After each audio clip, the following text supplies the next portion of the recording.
لله وحده والصلاة والسلام على من لا نبي بعده ولا رسول بعده ولا معصوم بعده ولا كتاب بعد كتابه ولا أمة بعد أمته أما بعد.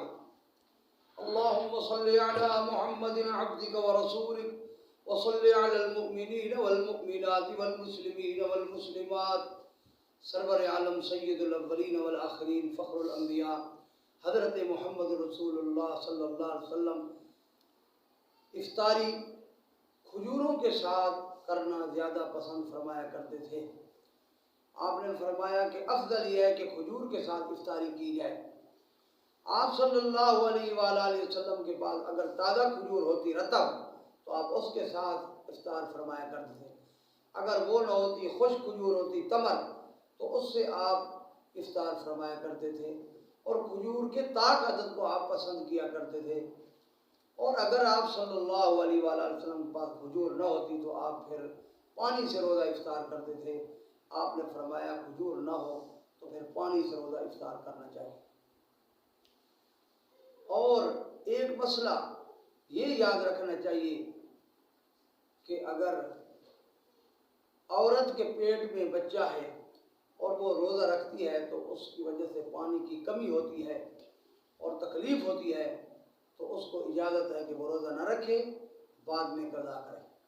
اسی طرح اگر ایک عورت اپنے بچے کو دودھ پلاتی ہے، بچے کی غذا صرف دودھ ہے اور روزہ رکھنے کی وجہ سے دودھ کی کمی ہوتی ہے، بچے کی بھوک لگتی ہے، تو اس کے لیے بھی شرعاً اجازت ہے کہ وہ روزہ نہ رکھے، بعد میں قضا کر لے. اسی طرح اگر ایک عورت چھوٹے بچے کو کھانا چبا کر دیتی ہے، اس کے علاوہ کوئی اور چبا کر دینے والا نہیں ہے، اس کی غذا یہی ہے، تو وہ اگر منہ سے اس کو چبا کر دے دے اور اس کا اثر اندر نہ جانے دے تو اس کے لیے کھانا چبا کر دینا جائز ہے. اس سے روزہ نہیں ٹوٹے گا. شرط یہ ہے کہ اس کا کچھ اندر نہ جائے.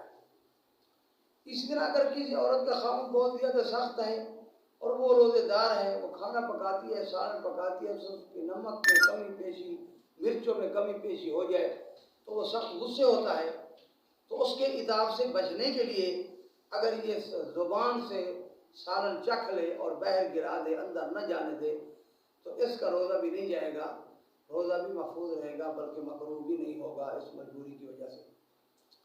اللہ جل شانہ سے التجا ہے کہ خدا تعالی ہمیں اپنے احکام کے اندر فہم عطا فرمائے اور احکام پر عمل کرنے کی توفیق عطا فرمائے.